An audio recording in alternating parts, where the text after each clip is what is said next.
আসসালামু আলাইকুম। BD weather লাইভের রাতের বিশেষ আগাম আবহাওয়া বুলেটিনে আপনাদের সবাইকে স্বাগত জানাচ্ছি। আজ 23শে জুন, মঙ্গলবার রাত। আজ রাতে যারা আমাদের এই ভিডিওটি দেখছেন তাদের জন্য আগামীকাল 24শে জুন বুধবার সারাদিন দেশজুড়ে আবহাওয়া কেমন রূপ নিতে পারে তার বাংলাদেশ আবহাওয়া অধিদপ্তরের সর্বশেষ এবং শতভাগ নির্ভুল আপডেট নিয়ে হাজির হয়েছি। খবরের মূল বিষয়ে যাওয়ার আগে একটি জরুরি অনুরোধ। যারা আমাদের এই খবরটি ইউটিউব থেকে দেখছেন তারা এখনই চ্যানেলটি সাবস্ক্রাইব করে বেল আইকনটি ক্লিক করুন।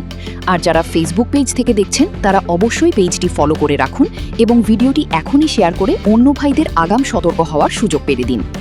প্রিয় দর্শক, আবহাওয়ার সর্বশেষ উপগ্রহ চিত্র অনুযায়ী শক্তিশালী মৌসুমি বায়ু বা বর্ষার মেঘ এখন বাংলাদেশের উপর পুরোপুরি সক্রিয়।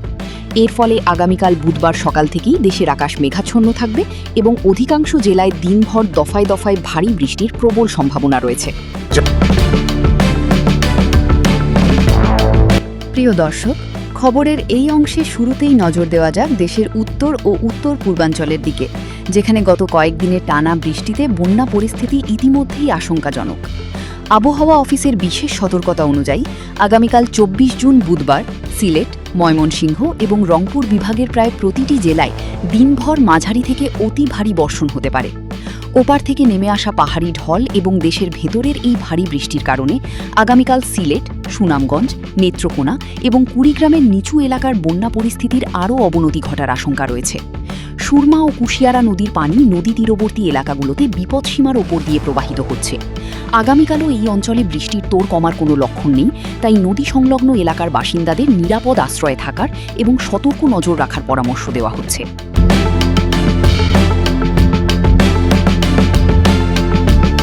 এবার জেনে নেওয়া যাক আগামীকাল বুধবার রাজধানী ঢাকা, চট্টগ্রাম এবং দেশের মধ্য ও দক্ষিণাঞ্চলের আবহাওয়া কেমন থাকবে। আবহাওয়া অফিসের পূর্বাভাস অনুযায়ী আগামীকাল সকালের দিকে আকাশ কিছুটা মেঘলা থাকলেও দুপুরের পর থেকে বিকেল বা সন্ধ্যার মধ্যে ঢাকা, খুলনা, বরিশাল ও রাজশাহী বিভাগের অনেক জায়গায় কালবৈশাখীর মতো ক্ষণস্থায়ী ঝড়ো হাওয়া এবং তীব্র বজ্রবৃষ্টির সম্ভাবনা রয়েছে। বিশেষ করে ঢাকা ও তার পার্শ্ববর্তী জেলাগুলোতে দুপুরের পর আকাশ হঠাৎ কালো করে তীব্র ঝড় বৃষ্টি নামতে পারে, যার গতিবেগ ঘণ্টায় ৪৫ থেকে ৬০ কিলোমিটার পর্যন্ত হতে পারে।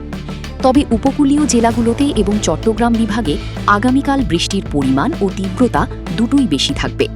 এই বৃষ্টির ফলে গত কয়েকদিন ধরে চলা ভ্যাপসা গরমের তীব্রতা আগামীকাল পুরোপুরি কেটে যাবে এবং তাপমাত্রা বেশ কিছুটা কমে আসবে। তবে আগামীকাল যারা অফিস বা জরুরি কাজে বাইরে বের হবেন, ছাতা বা রেইনকোট সাথে রাখতে একদম ভুলবেন না। প্রিয় দর্শক, বঙ্গোপসাগর এখন প্রচণ্ড উত্তাল রয়েছে। উত্তর বঙ্গোপসাগর এলাকায় গভীর সঞ্চারণশীল মেঘমালা বা বজ্রমেঘ সৃষ্টি অব্যাহত থাকার কারণে উপকূলীয় এলাকায় তীব্র ঝড়ো হাওয়া বয়ে যাওয়ার আশঙ্কা রয়েছে। এই প্রবল ঝুঁকির কারণে আবহাওয়া অধিদপ্তর থেকে চট্টগ্রাম, কক্সবাজার, মোংলা ও পায়রা সমুদ্র বন্দরকে আগের মতোই ৩ নম্বর স্থানীয় সতর্ক সংকেত দেখিয়ে যেতে বলা হয়েছে। এর পাশাপাশি দেশের অভ্যন্তরীণ নদী বন্দরগুলোর জন্য ১ নম্বর সতর্ক সংকেত বহাল রয়েছে। সাগরে অবস্থানরত সকল মাছ ধরার নৌকা ও ট্রলারকে পরবর্তী নির্দেশ না দেওয়া পর্যন্ত উপকূলের কাছাকাছি থেকে অত্যন্ত সাবধানে চলাচল করতে বলা হয়েছে এবং গভীর সাগরে যেতে সম্পূর্ণ নিষেধ করা হয়েছে। এর পাশাপাশি একটি অত্যন্ত জরুরি সতর্কতা হল, টানা ভারী বৃষ্টির কারণে আগামীকাল চট্টগ্রাম, রাঙামাটি এবং সিলেটের পাহাড়ি অঞ্চলে কোথাও কোথাও পাহাড় ধসের মারাত্মক ঝুঁকি রয়েছে। পরিশেষে চলতি সপ্তাহের আগামী দিনগুলোতে আবহাওয়ার গতি প্রকৃতি কেমন থাকবে তা জানা অত্যন্ত জরুরি। আবহাওয়াবিদরা জানিয়েছেন, সক্রিয় মৌসুমি বায়ুর এই প্রবল প্রভাব আগামী আরও অন্তত ৪ থেকে ৫ দিন দেশজুড়ে অব্যাহত থাকতে পারে। অর্থাৎ চলতি সপ্তাহের শেষ পর্যন্ত বৃষ্টির এই প্রবণতা কমার কোনো সম্ভাবনা নেই। আপনাদের প্রতি বিশেষ অনুরোধ, বর্ষার এই প্রতিকূল সময়ে বজ্রপাতের ঝুঁকি সবচেয়ে বেশি থাকে, তাই মেঘের গর্জন শুনলে খোলা মাঠে না থেকে দ্রুত নিরাপদ ও পাকা ভবনের নিচে আশ্রয় নিন।